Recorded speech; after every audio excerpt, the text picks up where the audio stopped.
Bonjour à tous et bienvenue à ce webinaire. Le management d'Oncodesign Precision Medicine ainsi que le professeur Olivier Michelin vont vous présenter leur stratégie de développement sur OPM101 en oncologie et notamment l'étude clinique de phase 1B2A REVERT évaluant OPM101. Nous sommes en présence de Philippe Gène, président directeur général, Yann Oflac, directeur général délégué et directeur scientifique, Karine Lignel, directeur général délégué et directrice des opérations, Bruno Robin, directeur développement clinique, et le professeur Olivier Michelin, chef du département d'oncologie hôpitaux universitaires de Genève et coordinateur de l'étude REVERT. À titre informatif, ce webinaire est enregistré. À la fin de la présentation, vous aurez la possibilité de poser vos questions par écrit via le système de chat situé en bas à droite de votre écran. Mesdames, Messieurs, je vous laisse à présent la parole. Bonjour à toutes et à tous. Je vais introduire rapidement l'entreprise. Je pense que la plupart des inscrits la connaissent, mais il est toujours bon de rappeler sa mission, qui est de découvrir des thérapies efficaces contre les cancers métastatiques et résistants. C'est dans cette optique justement que vient s'inscrire la présentation d'aujourd'hui. Et notre vision, bien sûr, c'est la médecine de précision axée sur nos technologies. 3 plateformes propriétaires qui nous apportent 3 actifs importants dans le domaine de la médecine de précision. D'abord, OncoSniper, qui est une plateforme qui est articulée autour de l'intelligence artificielle pour la découverte de nouvelles cibles. Nanocyclics, qui est une technologie de chimie qui permet de faire des inhibiteurs de kinase, dont est issu OPM101 et OPM201, qui est un autre de nos produits. Et également Prométhée, la petite dernière, qui est les plus axée sur tout ce qui est RIV, radiothérapie interne vectorisée, avec un portefeuille qu'on fait émerger en collaboration avec une société allemande qui s'appelle Navigo. On a un pipe aujourd'hui qui est constitué de 2 produits qui ont passé les phases cliniques volontaires sains. OPM101 arrive maintenant chez le patient, c'est l'objet de la présentation d'aujourd'hui. L'ARC2, qui est la cible qu'adresse OPM201, notre deuxième produit, qui est un produit qui est revenu d'une collaboration avec Servier récemment et qui a réintégré le portefeuille à 100%, qui a terminé sa phase 1 volontaire sain avec succès en 2025 et qui adresse la maladie de Parkinson. Et enfin, le début 2 molécules qui sont en développement en collaboration avec Navigo. Yann, peut-être. Voilà, j'ai introduit déjà, bonjour à toutes et à tous, donc j'ai introduit la technologie Nanocyclics, qui est notre technologie de chimie médicinale propriétaire, vous le connaissez sans doute. Donc c'est la technologie qu'on a introduite chez ODS OPM en 2010 déjà. Bon, depuis, on a, d'une façon importante, on a élaboré cette plateforme et aujourd'hui, la plateforme contient plus que 12 000 molécules. Ce sont tous des molécules qui sont des inhibiteurs de kinase très puissantes, très sélectives pour la plus grande partie. Et comme disait Philippe, nos 2 molécules les plus avancées, OPM101 dont on parle aujourd'hui et OPM201, inhibiteur de LAG2 pour la maladie de Parkinson, sont issus de cette technologie.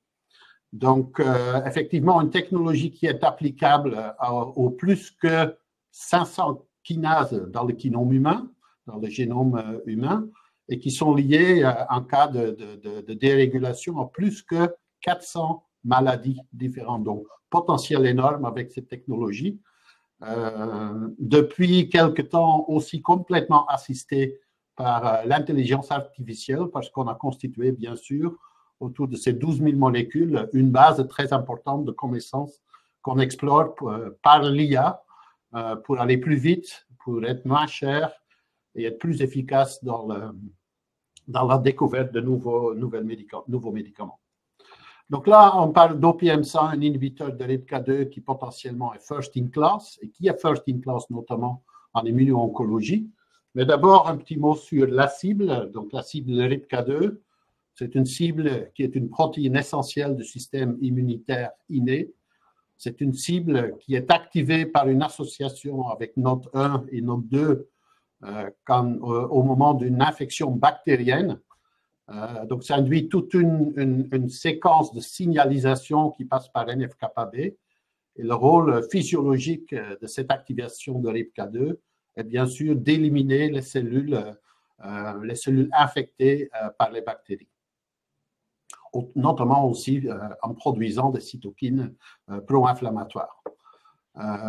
Malgré ça, donc effectivement, c'est aussi une voie qui donne lieu à des pathophysiologies identifiées aussi par la génomique, aussi bien en immunologie, donc des maladies inflammatoires IBD, donc des MICI en bon français, donc les maladies inflammatoires chroniques du côlon,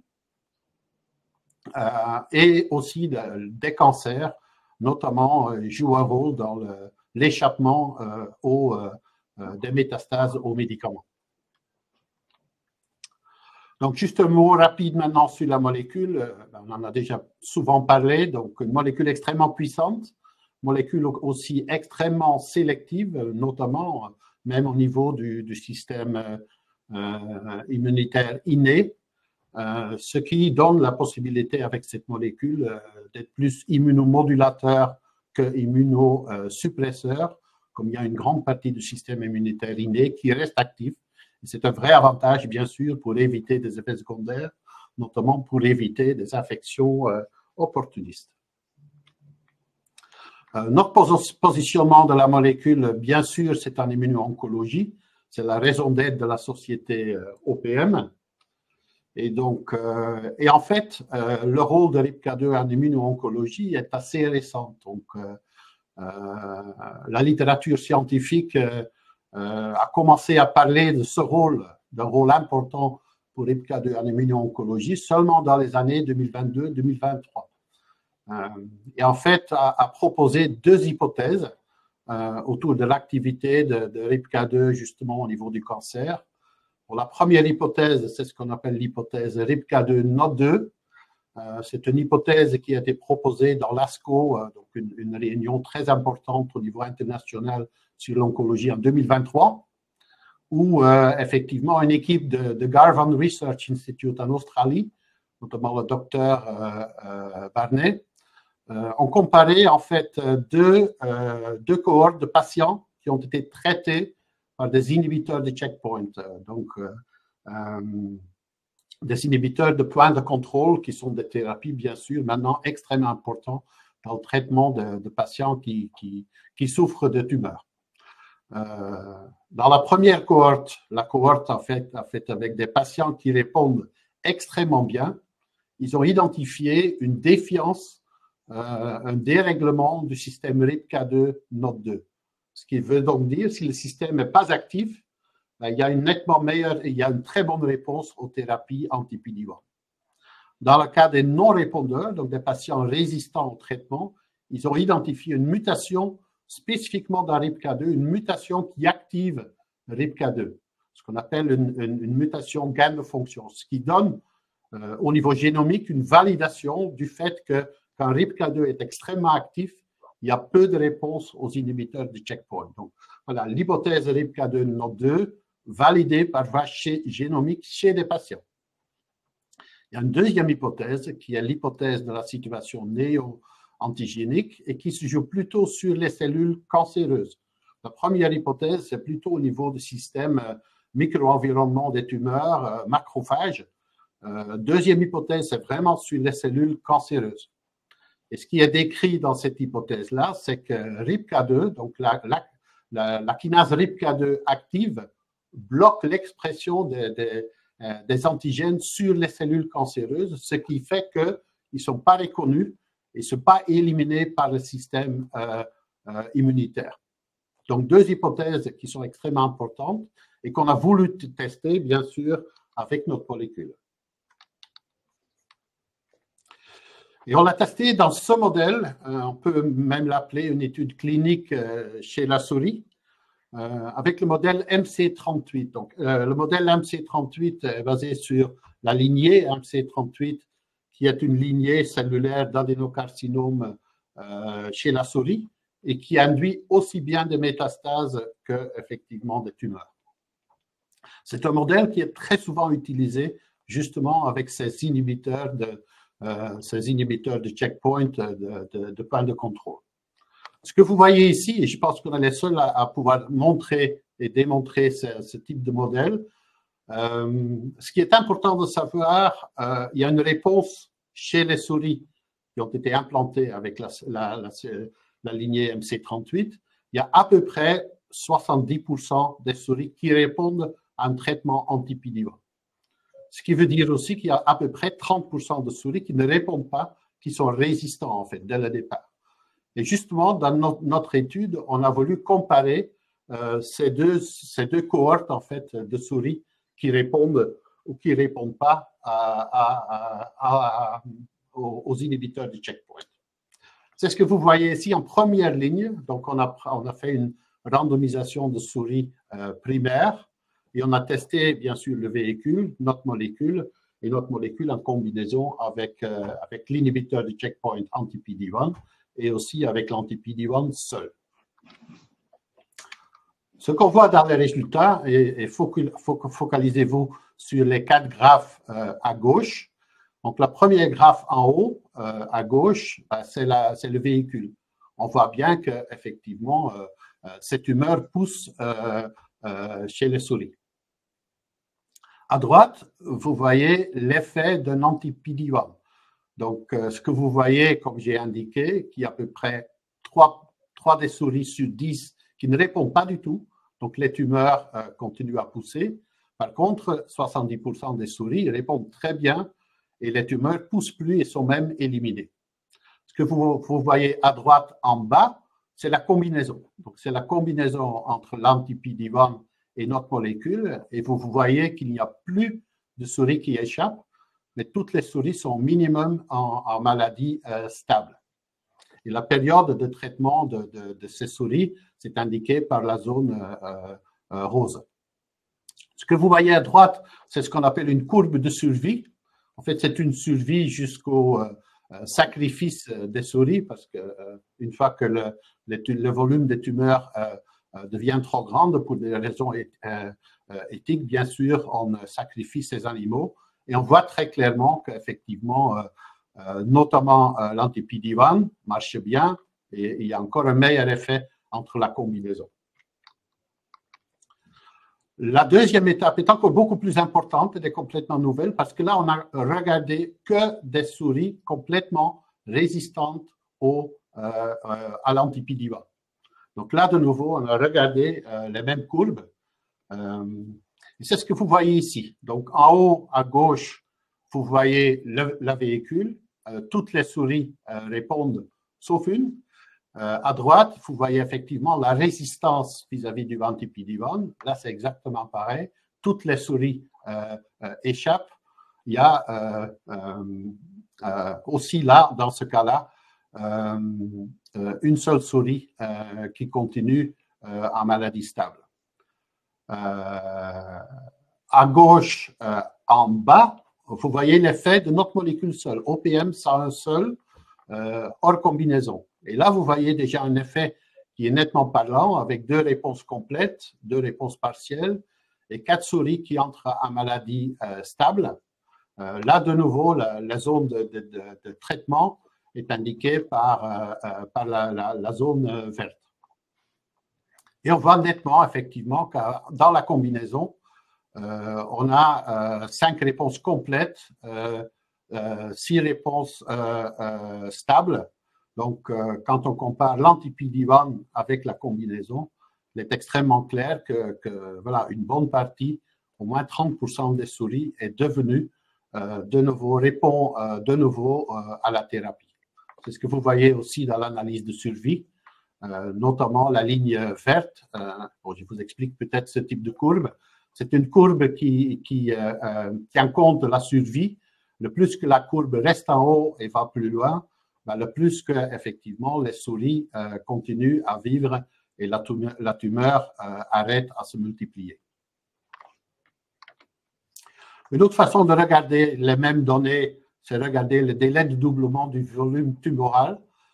Et on voit effectivement, en cas de la combinaison et aussi en monothérapie, le temps de doublement est nettement plus élevé et presque le double du temps de doublement avec l'anti-PD-1 et avec le véhicule. Ce que vous voyez à droite, et c'est une autre représentation, notamment remarquez les flèches, parce que les flèches représentent les souris qui sont toujours en vie à la fin de l'étude, ce qui veut dire que ce sont des souris que l'anti-PD-1, en fait, la combinaison a guéri. Donc, en conclusion, on peut dire qu'effectivement, la combinaison de RIPK2, de notre inhibiteur de RIPK2 OPM1 avec l'anti-PD-1 dans ce modèle montre clairement une sensibilisation chez les souris qui sont résistants à la thérapie anti-PD-1 seule. Ce qui est extrêmement important, et le professeur Michelin va en parler plus tard, ça ouvre une nouvelle frontière en immuno-oncologie, et bien sûr, c'est la base de notre étude clinique qu'on va vous présenter. Cette étude clinique vient d'être soumise. Juste un dernier slide au niveau de ce qui se passe chez l'homme, au niveau cellulaire, avant de parler de l'étude clinique elle-même. Ce que vous voyez à gauche, c'est une tumeur qui répond bien à un anti-PD-1. Donc, l'anti-PD-1 permet en fait aux cellules T du système immunitaire d'attaquer les cellules cancéreuses et de les éliminer. Au milieu, vous observez la résistance. Ça peut être la résistance innée ou la résistance acquise effectivement aux thérapies du checkpoint. Dans ce cas-là, effectivement, l'anti-PD-1 ne marche plus et les tumeurs continuent à pousser et à proliférer. À droite, c'est l'effet souhaité avec OPM101 en combinaison avec l'anti-PD-1. C'est de nouveau établir effectivement l'effet de la molécule et l'élimination des cellules cancéreuses. Voilà, je passe maintenant la parole à Bruno pour parler des études cliniques qu'on a menées. Merci Yann. Donc, bonjour à tous, Bruno Robin, directeur du développement clinique chez OPM.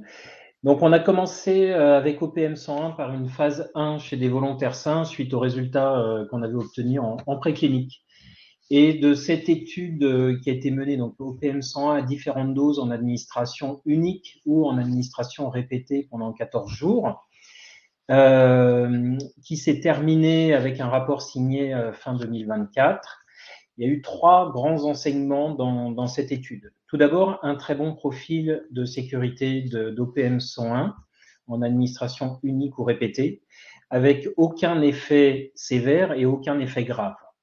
D'ailleurs, la plupart des effets indésirables qui ont été observés étaient légers à 80% et facilement gérables par l'investigateur.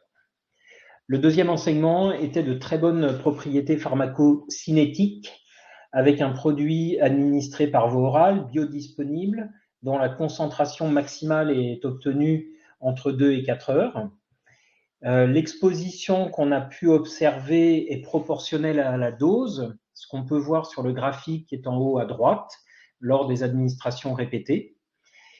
D'ailleurs, on voit aussi sur ce graphique qu'on obtient l'état d'équilibre, donc le plateau après 3 à 4 jours, ce qui est indicatif d'une demi-vie autour de 12 heures, une demi-vie terminale d'élimination.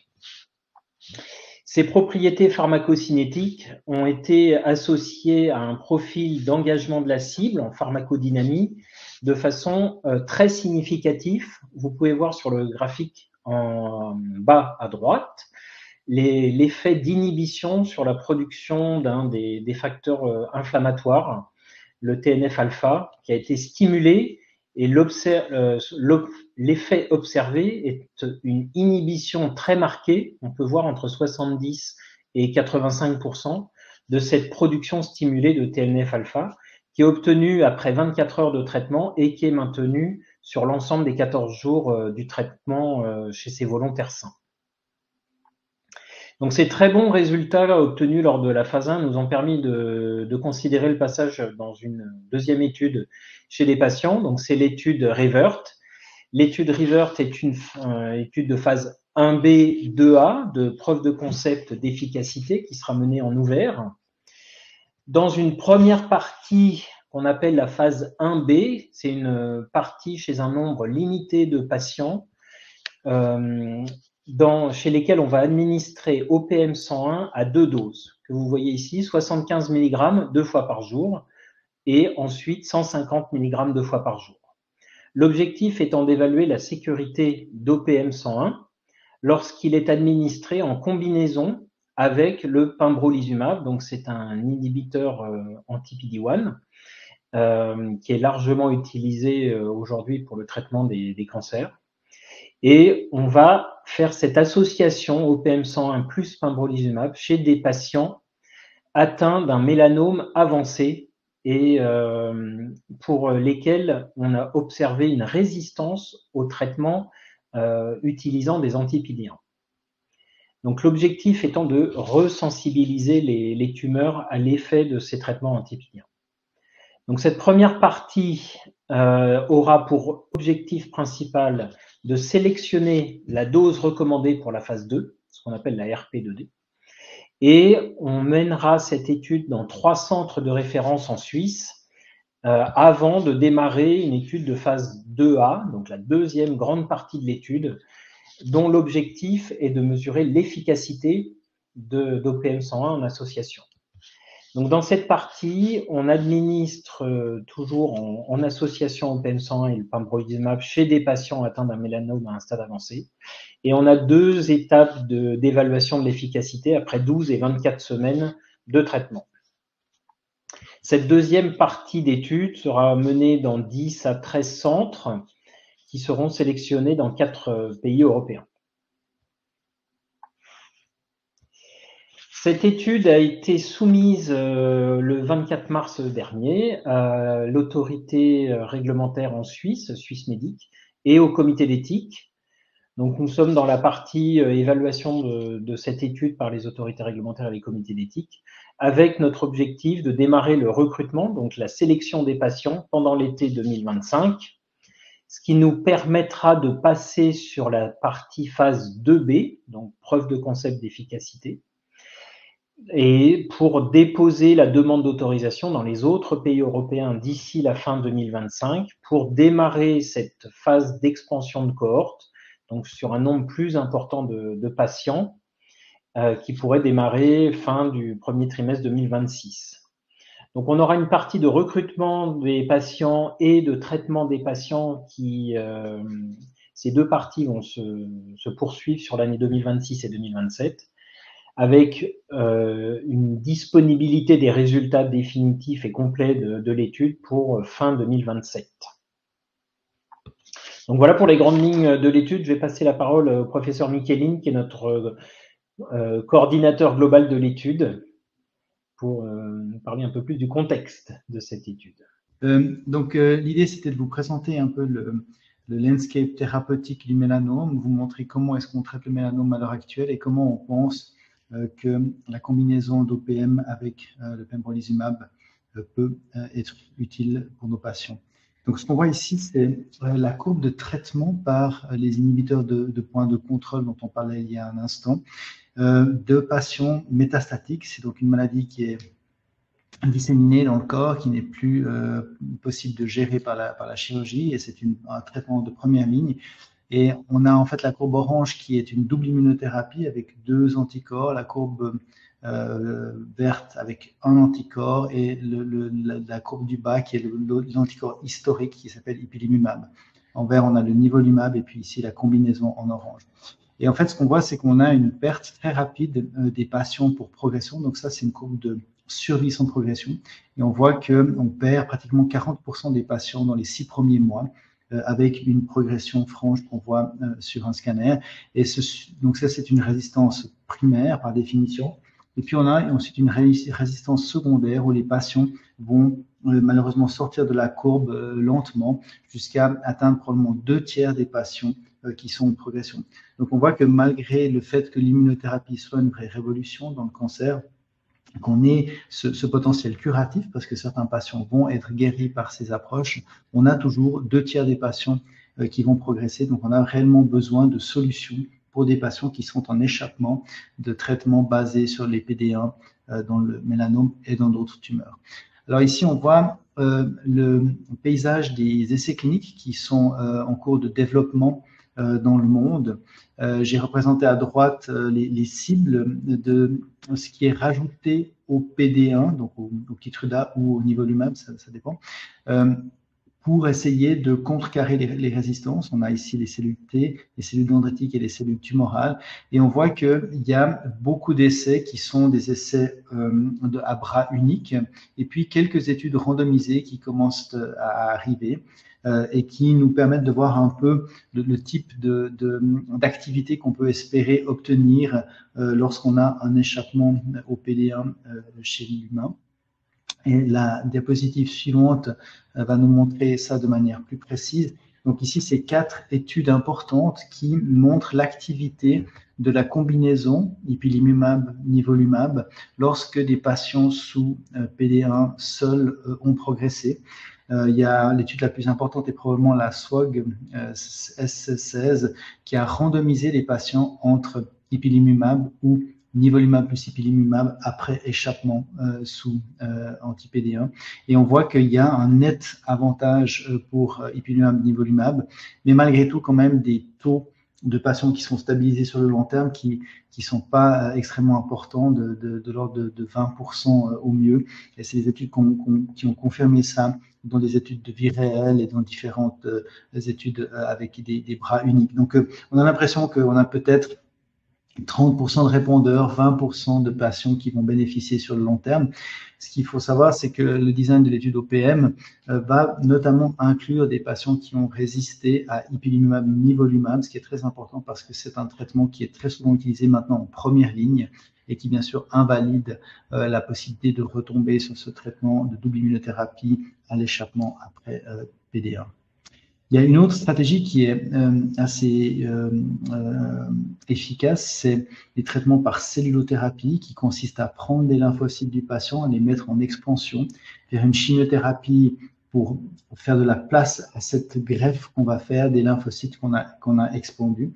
Et en fait, ces traitements donnent des résultats assez intéressants avec une partie des patients qui vont être stabilisés sur le long terme. On voit ici les réponses sur ces courbes en haut à droite. Mais il faut savoir que c'est des traitements extrêmement lourds et que tous les patients ne sont pas sujets à ces analyses, enfin cette procédure de TILS, parce qu'il faut obtenir du tissu viable dans de bonnes conditions pour mettre en culture. Il faut que le patient ait suffisamment de temps pour que le produit soit construit. Donc c'est une piste intéressante, mais qui reste quand même pour des patients relativement sélectionnés. Voilà, donc c'était un peu le tour d'horizon où on en est dans le mélanome et ce que pourrait amener OPM dans ce scénario. C'est clairement une option extrêmement attractive au moment où les patients n'ont plus de claires options pour essayer de contrecarrer la résistance, notamment en sortie de ipilimumab, nivolumab, qui est cette double immunothérapie.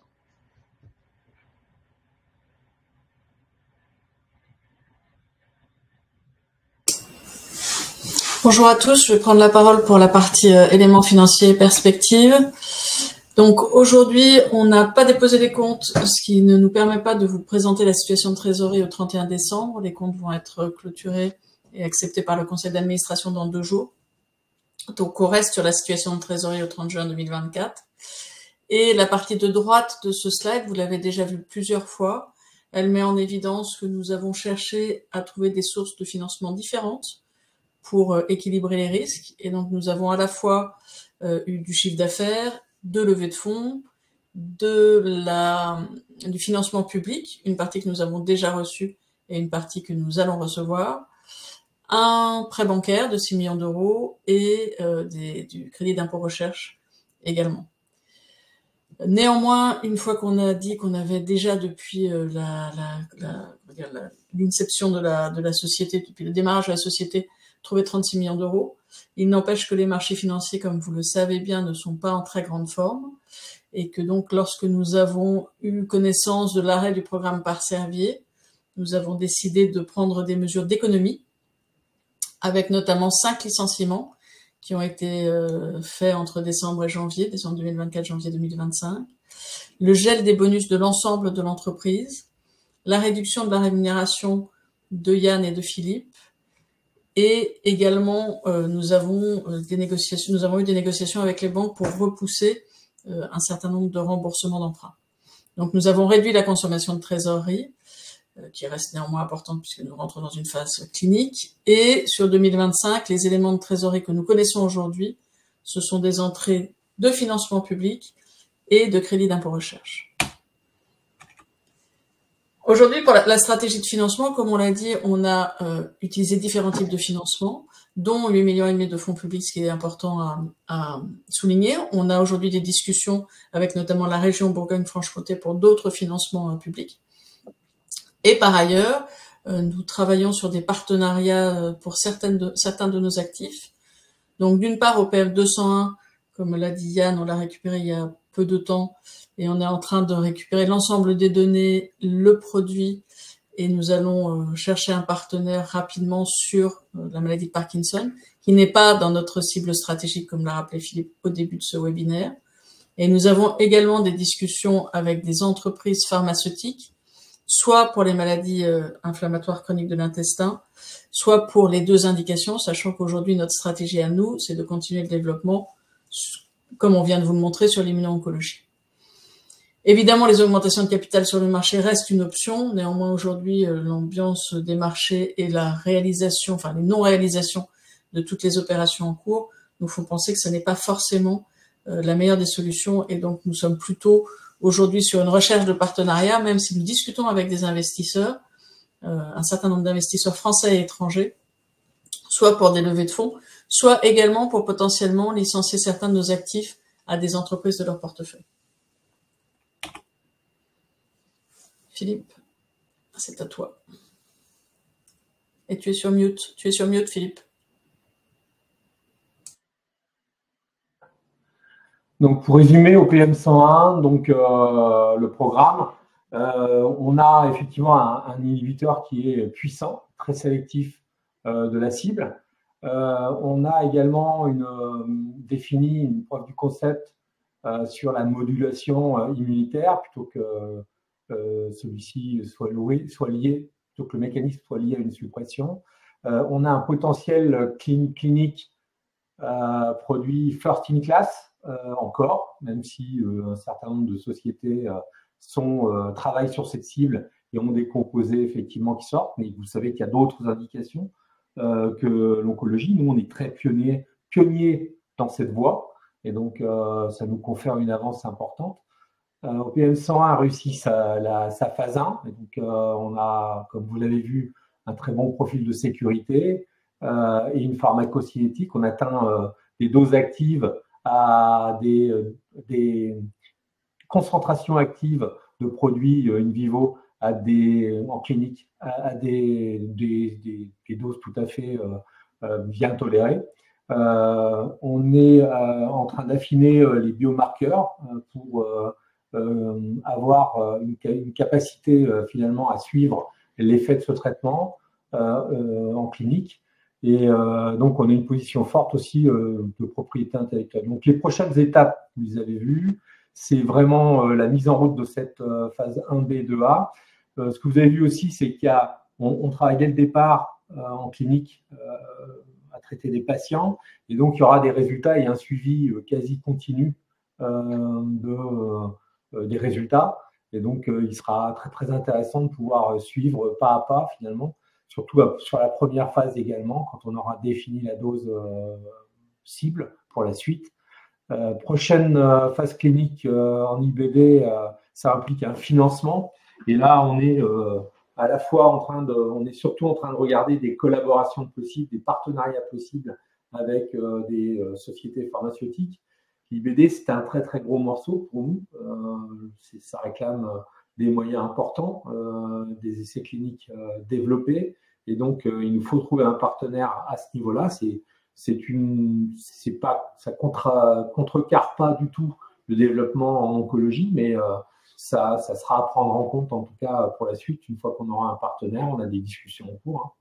Les activités de partenariat, vous a été détaillé par Karine. C'est clair que c'est une voie qu'on cherche à privilégier. On a 2 actifs en clinique qui sont positionnés. Un qui est tout à fait au centre de nos préoccupations, un deuxième qui sort un petit peu de notre scope et aussi qui réclame des moyens importants. On avait cet accord avec Laboratoire Servier, mais on est en train de discuter avec d'autres partenaires potentiels. C'est un actif tout à fait intéressant, même si, je dirais, sa réincorporation n'a pas permis de toucher les milestones qui étaient prévus. Et donc, qui a impacté notre situation financière immédiatement. Donc, on a un programme de réduction de coûts qui a été lancé et je dirais qu'on a relevé le col un petit peu du manteau pour résister à cette phase difficile qui ne touche pas que nous. Je crois que très clairement, il y a un climat général extrêmement négatif pour tout ce qui est financement biotech, particulièrement en France, particulièrement en Europe et aussi aux États-Unis maintenant. Et donc, voilà, il faut qu'on trouve les moyens, mais ce n'est pas la première fois que la société a affronté ce type de difficultés et on est parti avec le couteau entre les dents. Voilà.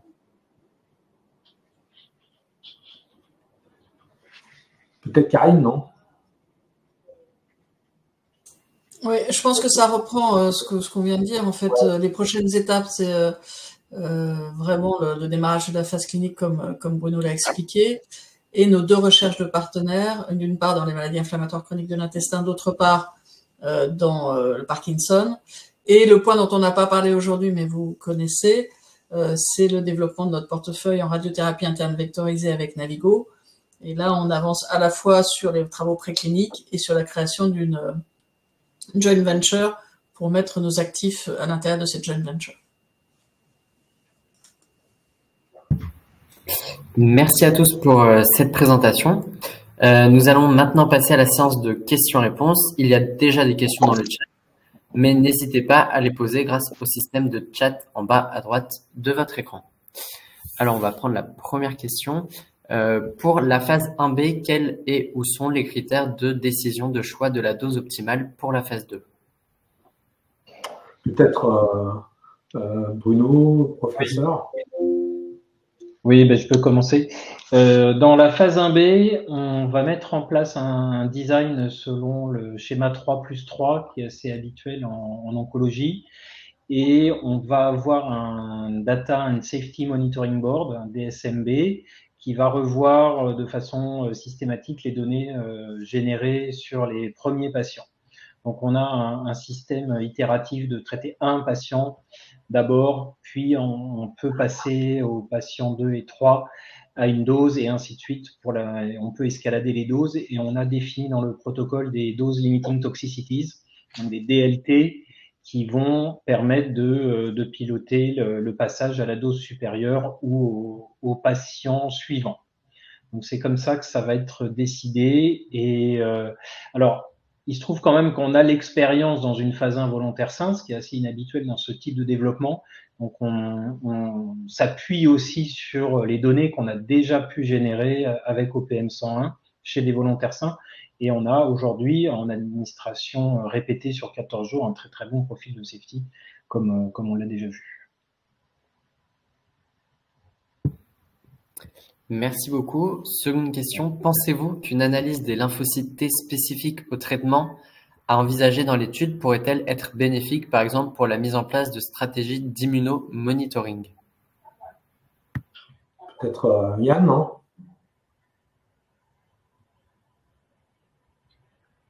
Bon, je pense que c'est plutôt une question aux cliniciens, mais bon, c'est évident qu'on recherche des biomarqueurs. On recherche des biomarqueurs aussi bien dans les souris, dans le modèle que j'ai décrit, et on met en place aussi un plan de recherche de biomarqueurs, d'analyse génomique à plusieurs niveaux dans l'étude clinique. Mais là, je laisse Bruno la parole. Alors, je peux peut-être… Oui, Olivier, volontiers. Non, il y a effectivement tout un programme de recherche translationnelle qui est greffé sur la phase 1 et qui sera aussi dans la phase 2, qui va bien se regarder les lymphocytes circulants, mais aussi ce qui se passe dans le tissu avec le matériel des biopsies. Il y a maintenant tout l'avènement de la les analyses spatiales qui nous permettent de contextualiser ce qu'on voit dans les couples de pathologie et d'analyser les lymphocytes, leur phénotype, leur profil d'expression. Et je pense qu'on va apprendre énormément dans l'analyse du tissu, comme le disaient Yann et Bruno, dans l'optique de dériver des biomarqueurs. Si on peut prédire quels sont les patients qui répondent, évidemment qu'on peut ensuite utiliser ce marqueur pour ne traiter que les bons patients. Merci beaucoup. Autre question, chez la souris, il y a des souris répondantes et non répondantes. Est-ce que l'on pourrait avoir des biomarqueurs prédictifs de réponse au traitement chez la souris pouvant potentiellement être transférés à l'homme? Ça, je veux bien prendre. Tout le monde recherche ça, hein, effectivement, dans le domaine. C'est la grande question. Est-ce qu'on peut identifier, notamment avec des biomarqueurs, avec des analyses, les répondeurs, les non-répondeurs? Ce n'est pas vraiment le cas. Il y a de très bonnes raisons pour ça. Il n'y a pas un seul mécanisme de résistance, ça c'est sûr. Il y en a plusieurs. Mais c'est aussi des activités de recherche que nous, on mène. Ce que vient de dire le professeur Michelin, c'est ça aussi. Là aussi, c'est l'idée effectivement de trouver. Et en fait, ce qui se passe aujourd'hui, c'est plutôt dans les études. Les patients entrent dans les études, comme l'étude du groupe de Garvan en Australie, dont j'ai discuté. Et on recherche en fait dans les répondeurs, les non-répondeurs, on recherche des différences, on recherche beaucoup de paramètres, mais une réponse très claire. Il y a le système immunitaire, il y a les macrophages, les cellules T, les CD8, il y a la présentation des antigènes sur les cellules cancéreuses, un système immunitaire qui est quand même différent chez les différents patients, selon leur âge, selon leur santé. Donc, effectivement, il y a énormément de choses qui sont à investiguer. Je ne pense pas qu'aujourd'hui, la réponse est très claire. Merci beaucoup, Yann. On a une question un petit peu plus orientée finance. Pour les financements dilutifs et non dilutifs, avez-vous pensé à la Wallonie? Alors, je vais commencer par répondre, mais je pense que Yann voudra peut-être compléter. On a pensé à la Wallonie comme on a pensé... Alors, pour les financements dilutifs, en tout cas, comme je l'ai dit, on a contacté un certain nombre d'investisseurs et la majorité n'est pas française. Donc, on a contacté un grand nombre d'investisseurs puisque ce qu'on cherche, c'est des investisseurs spécialisés qui comprennent ce qu'on fait et qui peuvent nous accompagner sur le long terme. Dans ce cadre-là, évidemment, on n'a pas cherché que la France parce qu'en France, il y en a quand même très peu. Et donc, on a également parlé à des investisseurs belges, évidemment. Sur la partie non dilutif, il faudrait qu'on soit implanté en Wallonie pour pouvoir avoir des financements non dilutifs, ce qui n'est pas le cas aujourd'hui. Mais en effet, Yann a des contacts, notamment sur cette partie-là. D'ailleurs, pas qu'à Wallonie. Comme vous savez, je suis flandrien. Donc, effectivement, on sait aussi que la Belgique, effectivement, le monde de la biotech est très actif. Il est flamand. Il est nettement plus dynamique qu'actuellement en France. Donc, effectivement, on évalue tout ça, on discute avec des investisseurs un peu partout. Et donc, voilà, donc pas qu'en Belgique, en France, mais aussi, même aux États-Unis, effectivement, on voit les difficultés qui montent aussi, notamment avec l'arrivée de M. Trump. Là aussi, les investisseurs diminuent le risque, prennent des risques nettement moindres qu'ils faisaient dans le passé. Mais donc, voilà, c'est le monde actuel et c'est là-dedans qu'on essaye de trouver notre voie. Ce risque, il n'est pas exclusivement porté par, je dirais, les investisseurs spécialisés sur la bourse. Alors là, c'est vrai en France en particulier, puisqu'il n'y a pas d'échange, qu'elle est complètement gelée, mais c'est vrai aussi aux États-Unis, il y a moins d'IPO qui sont faits. Par contre, il y a des investisseurs encore dans le domaine privé qui pourraient être intéressés par ces activités. C'est aussi notre stratégie. Et juste pour compléter, on regarde vraiment partout, c'est-à-dire qu'on est aussi en contact avec des investisseurs asiatiques, des investisseurs américains, des investisseurs anglais, on a des contacts avec à peu près, je pense, tous les investisseurs spécialisés qui pourraient être intéressés par la société. Merci beaucoup. Question qui revient dans le thème un peu clinique. Dans ce contexte, est-ce que vous allez garder des échantillons, cellules, plasma ou biobank, prélèvement de malades? Oui, la réponse est oui. C'est intégré directement dans l'étude. On a prévu de cibler des prélèvements directement pour une biobanque. Donc, c'est sûr qu'on va déjà faire des mesures de biomarqueurs circulants et tumoraux. Ça, c'est déjà prévu dans le protocole, mais on conserve aussi des échantillons à long terme, des échantillons à la fois tissulaires et plasma, sérum, cellules, pour pouvoir élargir le champ des recherches dans le futur. Donc oui, c'est prévu. Merci beaucoup. Autre question sur les parangangliomes. Aucune étude pour l'intervention.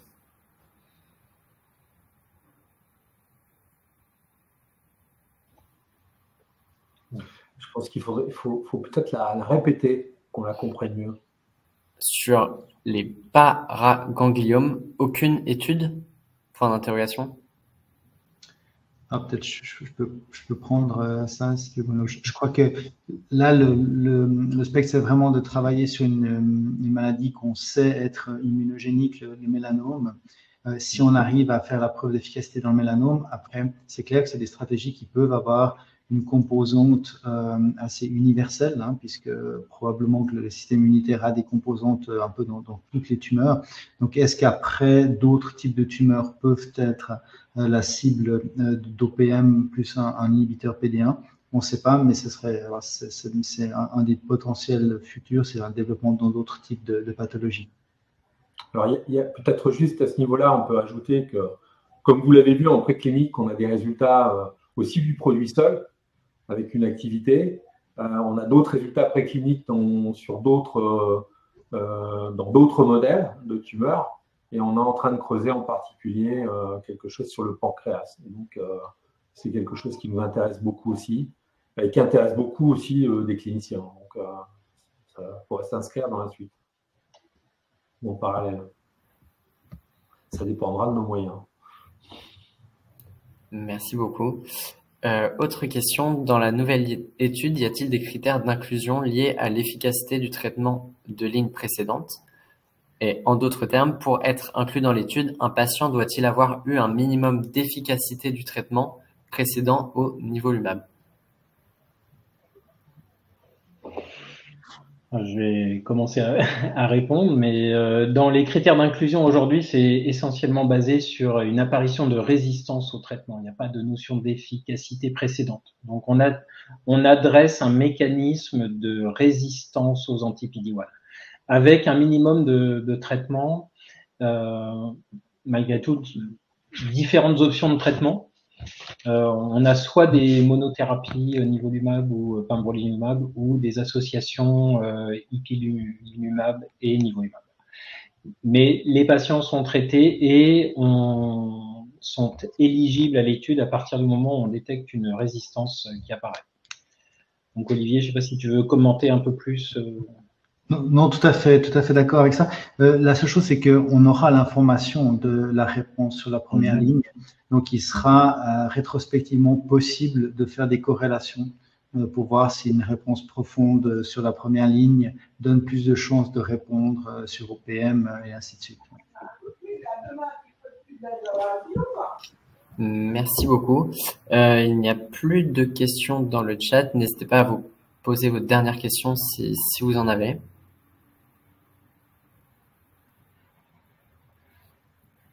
Très bien. Nous remercions beaucoup le professeur pour sa participation et ses explications. Je vous laisse conclure avec un mot de la fin avant de se quitter. Philippe, tu es sur mute. Je crois que si on veut, d'abord, merci beaucoup à Olivier d'avoir été présent ce soir. Je crois que c'est vraiment l'objet, c'est central. On travaille dans ce domaine pour arriver un jour à apporter des solutions aux patients. Et donc, on est vraiment extrêmement heureux d'en être à ce stade de développement. La conclusion, c'est qu'on a, dans la difficulté, fait des choix drastiques. OPM 101 en est un, et on y croit profondément. Et donc, on va dédier nos moyens qui sont actuellement en place et plus à venir à en faire effectivement une preuve de concept qu'on espère claire en oncologie et qui apportera des solutions importantes à ces patients, soit en rechute de traitement, en absence de traitement. Et je pense que c'est ça aussi qui nous motive, donc on en est à ce stade. Je crois que voilà. Après, je crois que vous avez compris qu'on avait une détermination à se battre. On n'est jamais à se plaindre à OPM. On travaille pour réussir. Et si on ne réussit pas, on se remet en question nous d'abord. Et c'est à ce stade où on en est. Et on remue beaucoup de choses pour y arriver. Voilà. Faites-nous confiance, au moins à ce niveau-là. Voilà. C'est peut-être le mot. Je ne sais pas si Yann, Karine, vous voulez ajouter quelque chose? Voilà. Très bien dit. Merci. Ce sera le mot de la fin alors. Merci beaucoup à tous pour votre participation et bonne soirée. Merci. Au revoir. Au revoir. Bonne soirée. Au revoir. Au revoir.